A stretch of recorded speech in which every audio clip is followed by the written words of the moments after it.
Como consumir uma API gratuita utilizando a linguagem Python.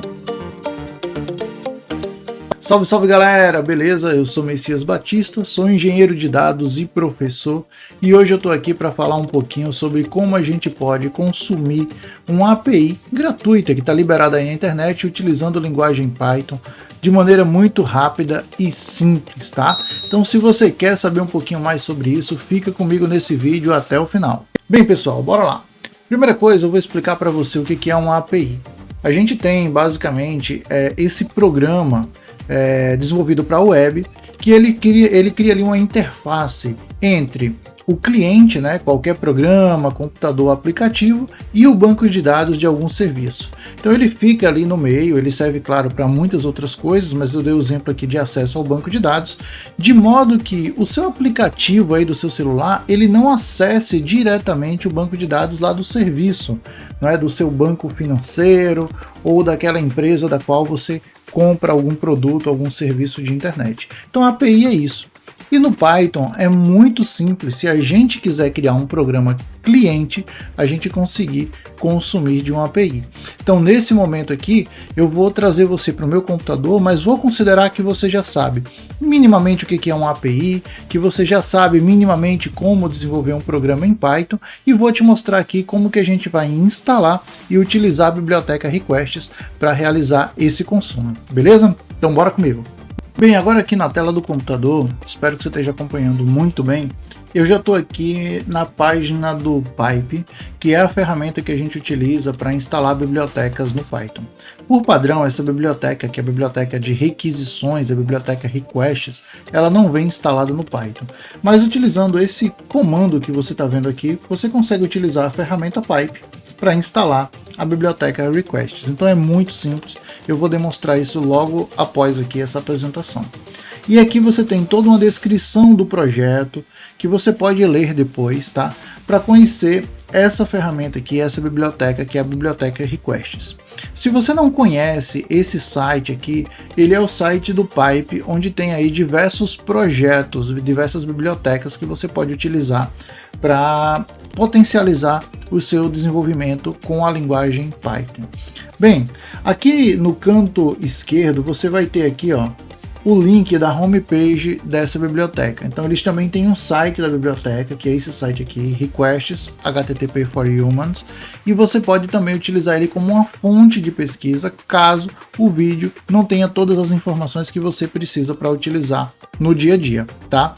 A gente vai utilizar essa biblioteca principalmente para realizar requisições do tipo GET na API Advice Sleep JSON. Tá? É essa API aqui que eu estou mostrando para vocês. Vocês também vão achar ela rapidamente aí. É simplesmente você dando um Google, você vai conseguir acessar essa API, tá? Hoje a gente vai fazer de maneira bem rápida e objetiva. Então o endpoint que eu vou utilizar é um endpoint que não precisa de autenticação. É simplesmente para demonstrar a instalação da biblioteca requests e logo em seguida você conseguir fazer a requisição rapidamente. Então a gente vai fazer a requisição por meio dessa URL aqui, utilizando o método get, tá? Mas aqui também no site da API Advice Sleep, você vai ter aí todas as informações, toda a documentação que você precisa saber para conhecer essa biblioteca. Inclusive os demais endpoints que a gente não vai utilizar, como Advice by ID ou Search Advice, tá? Você tem aqui esses outros dois também, que você precisa ter um pouquinho mais de conhecimento, né? Esse vídeo aqui é no nível iniciante, então precisa ter um pouquinho mais de conhecimento sobre como que você pode utilizar outros parâmetros para consultar essas APIs, mas também de maneira muito fácil, né? Para consultar esses endpoints, perdão, também de maneira muito fácil, beleza? Então, delimitado aqui o que a gente vai fazer, o que a gente não vai fazer e passado para vocês essas informações, eu vou levantar aqui agora o meu Visual Studio Code, que já está minimamente preparado aqui, né? Eu já abri ele, já preparei uma pasta e também já determinei a minha Virtual Environment aqui. Caso você não conheça o que é um ambiente virtual do Python, o que é uma Virtual Environment, a gente tem vídeo aqui no canal. Peço a você que consulte, busque aqui os vídeos ou utilize os cards e os links que devem estar aqui na descrição para chegar até esse vídeo, beleza? Bem, mas aqui o que eu tenho é um terminal e eu estou considerando que você já conhece o que é um terminal. E sabendo daquela informação, né, de como que a gente vai instalar a biblioteca requests, né, que está aqui, ó, presente no pipe, a gente simplesmente vai escrever esse comando aqui lá no nosso terminal e vai instalar essa biblioteca requests. Então eu vou clicar aqui, ó, copiar.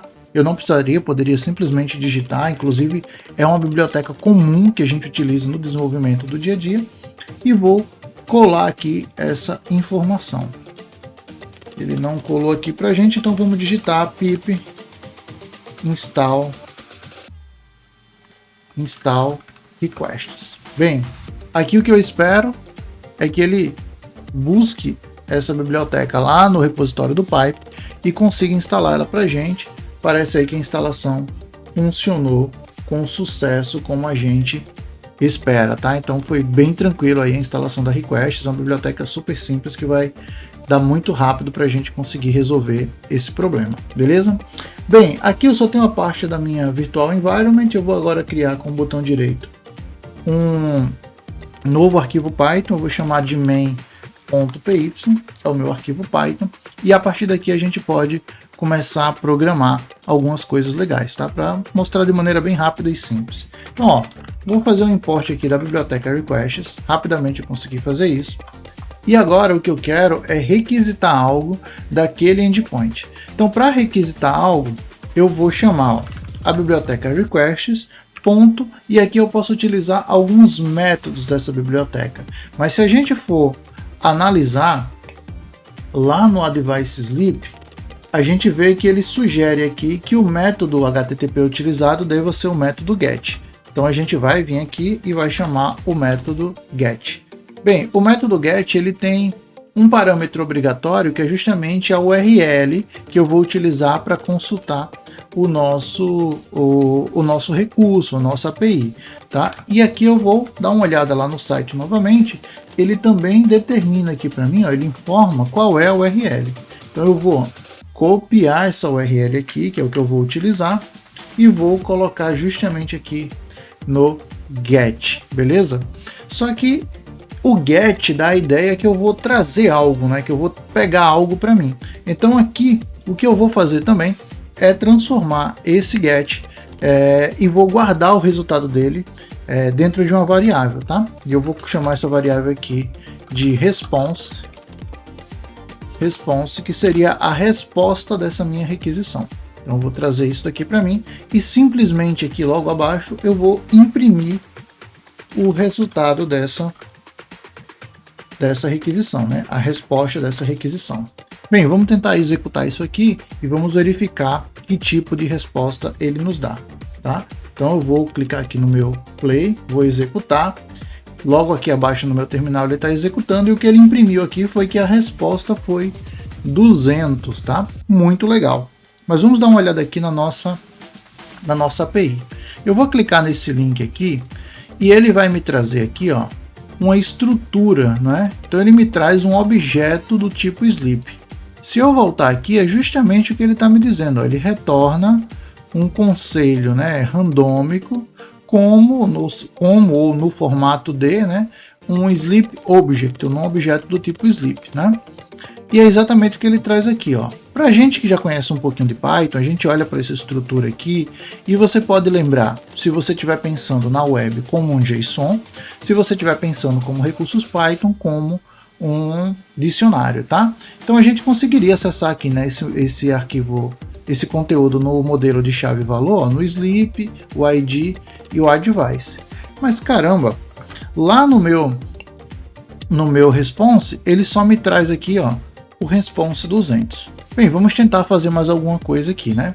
Se eu colocar um ponto aqui na frente desse response, ele me tem aqui, ó, alguns itens que possam ser interessantes de utilizar, né? Então eu vou tentar aqui, por exemplo, chamar o response status code e vou executar novamente aqui esse response status code, e ele agora me trouxe 200. Então isso quer dizer que o objeto resposta, né, dessa requisição que ele colocou aqui dentro da variável response, ele tem alguns atributos e alguns métodos que eu posso utilizar.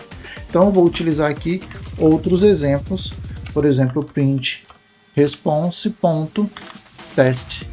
e vou também colocar o print response.json dessa maneira. Então eu vou trazer o conteúdo do atributo status code, o conteúdo do atributo test e o resultado do método JSON dentro desse objeto que está no response. Vou executar tudo isso aqui e vamos verificar aqui o que a gente tem de resultado, tá? Bem, deixa eu minimizar aqui essa parte e a gente vê aqui justamente isso, ó. No primeiro, ele imprimiu aqui o status code, que é 200. Isso quer dizer que a resposta do meu servidor foi uma resposta muito legal, positiva. Depois eu tenho aqui, ó, em formato de texto, esse sleep que ele traz para gente. Veja que está com as aspas duplas, né? O que realmente ele foi lá, pegou o conteúdo gerado pelo HTTP, pela nossa API e trouxe aqui para gente. Este já está com aspas simples, mas no formato do Python, né? Que o Python ele utiliza tanto aspas duplas como aspas simples, mas a preferência é por aspas simples. Então isso quer dizer que provavelmente eu consigo acessar aqui o conteúdo desse objeto. E aí eu vou querer tentar imprimir agora aqui o ID do objeto, tá? Lembrando que esse ID e esse conselho ele vai alterar a cada chamada, porque é uma chamada randômica, né? Então ele me traz um advice, um ID aleatório. Bem, vou colocar aqui um novo print. Esse print aqui tem um response. Vou chamar novamente o método JSON, só que agora eu vou colocar umas chaves aqui na frente, entendendo que o response.json ele retorna como se fosse um dicionário, como se fosse o próprio JSON, né? Então a gente consegue entender que a gente consegue acessar esse item ali. E o primeiro item que eu vou ter que tentar acessar é o sleep, né? Dentro de sleep eu quero acessar aqui o ID, tá? Então muito simples. Logo abaixo eu também vou tentar imprimir o response. Vou utilizar novamente o método JSON e aqui eu vou tentar novamente acessar o sleep, só que agora eu não quero só o ID, eu quero também o advice. Então, se tudo que eu fiz aqui estiver correto, quando a gente executar aqui o play novamente, ele vai trazer para a gente aqui uns novos resultados. Então, deixa eu levantar aqui um pouquinho mais o nosso terminal. A gente tem aqui, ó, o status code, que está aqui na linha 5, né? O 200. Eu tenho aqui o texto, o response.test. Aqui eu tenho o response JSON. Aqui eu tenho o ID, né? 144, como tem aqui ó, no JSON e como tem aqui no texto. E também tenho o conteúdo do meu advice, do meu conselho, que ele está aqui na chave advice.